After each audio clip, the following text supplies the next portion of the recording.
چون همیشه در همین ساعت برنامه خبری رادیو آزادی پیشنهاد شما می شود. شعله گلخوجه هستم. سلام. موضوع برای امروز 13 ایون. توجیکستان ҷазо барои порагирӣ ва порадиҳиро сахттар кард. шаҳрнависон ва дӯстдорони лайк низ эҳтиёт бошед. минбаъд як лайки ноҷо ҳам метавонад ба зиндон барад. яке аз собиқ фаъолони гурӯҳи 24 баъди пушаймонӣ ва афви дар тоҷикистон аъзои дигари ин созмонро ба ватан даъват мекунад.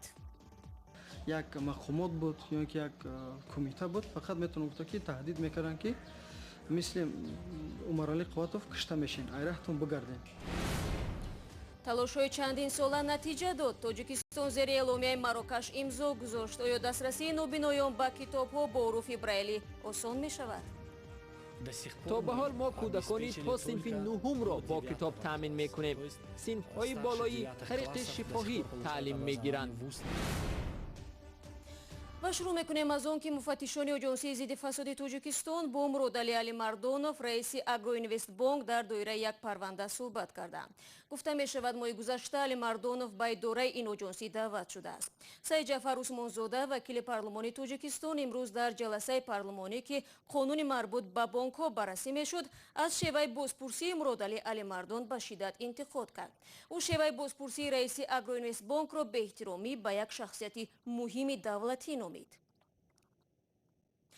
зимнан вакилони маҷлиси намояндагон палатаи поёнии парлумон имрӯз дар иҷлосияи навбатӣ ба кодекси ҷиноии Тоҷикистон чанд ислоҳот ворид карданд. ин тағйирот ҷазоро барои баъзе ҷиноят сахттар мекунад, аз ҷумла барои порадиҳиву порагирӣ ва ҳам ибрози назар дар шабакаҳои иҷтимоӣ. ҳамкорам Абдулла Шуров муҳтавои тағйироти ахирро пайгирӣ дорад ва омода аст ки бароямон тавзеҳ бидиҳад. Абдулло, салом.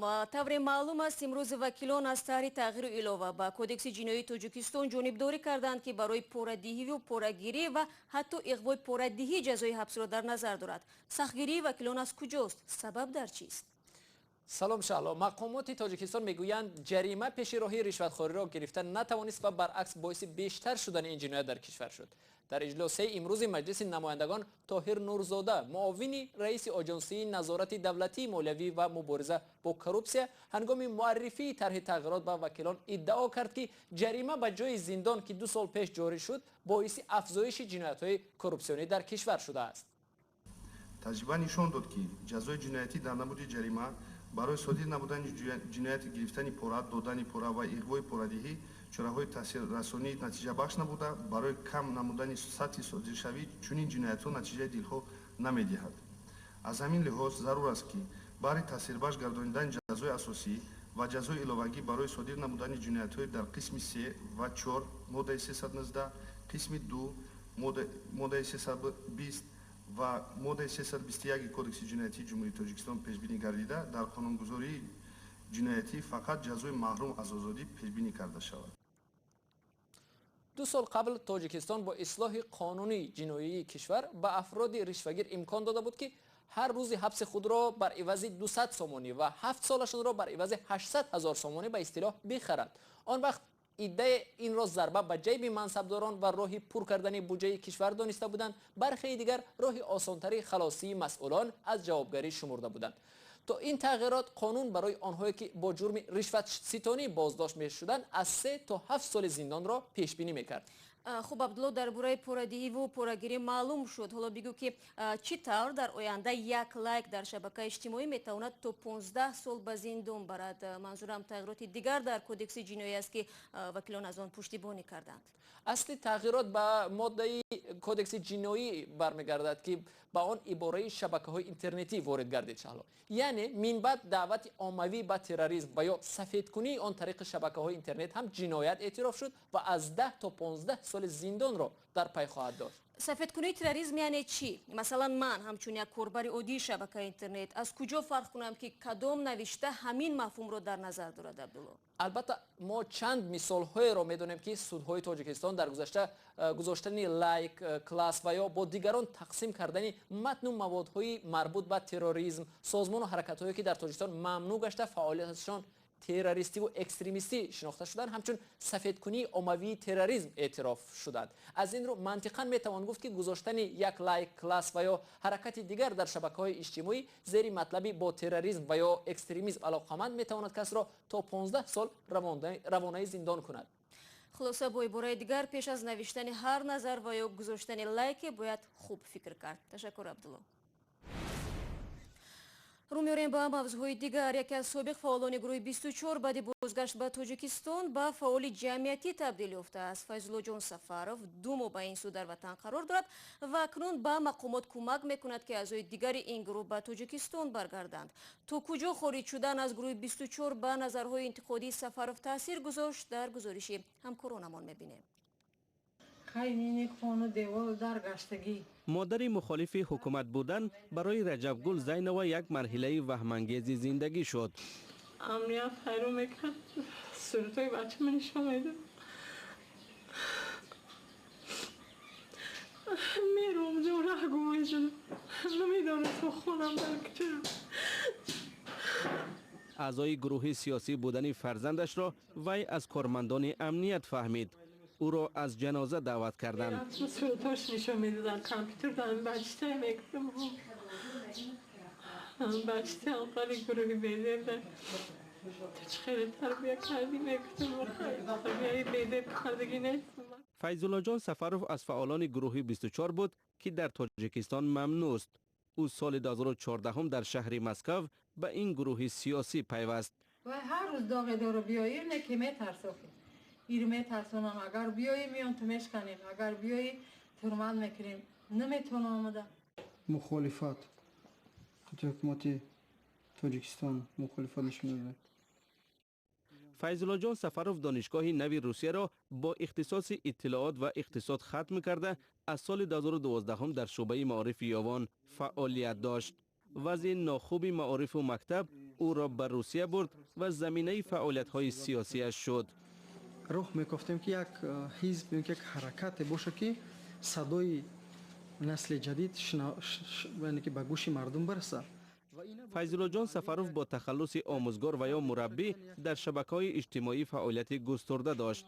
او میگوید آنها طرفدار عوض شدن حکومت بودند. حرکت میکردیم تا اینکه بحری برقرار کردن عدالت در تاجیکستان گمان میکردیم.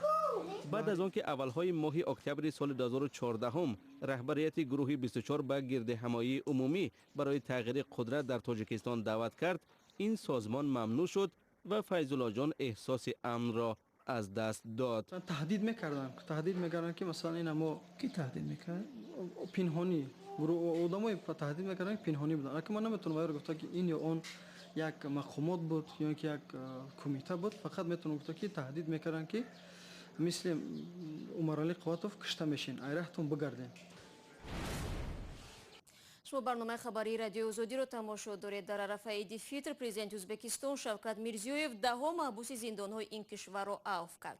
بر پایه فرمان رهبری ازبکستان که روز 12 ایون نشر شد، 173 محبوس از زندان‌ها رها می‌شوند. از بین آنها 71 نفر شرطاً به آزادی می‌برآیند. بر علاوه 39 بندی به محبس‌های دارای رژیم سبکتر انتقال یافته، مهلت حبسی 14 نفر دیگر کاهش می‌یابد.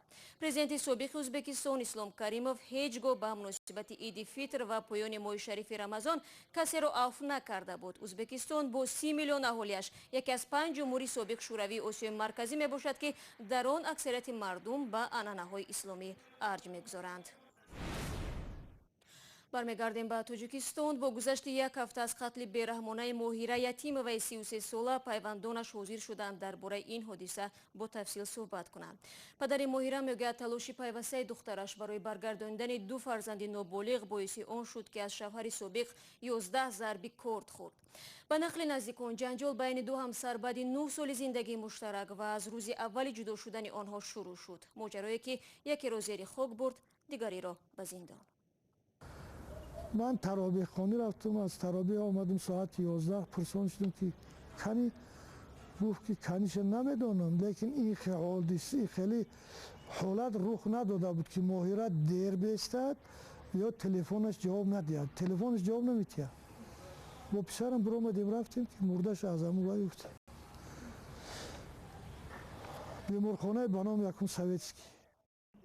به نقل پدر مناقشه و نافهمی در عائله دخترش بعد از آن شروع شد که فهمید شوهرش باباجان شیرینزاده پسر گنرال رجب علی شیرینوف همسر دیگر هم دارد. می‌خواست که عائله به خاطر فرزنداش برجا ماند.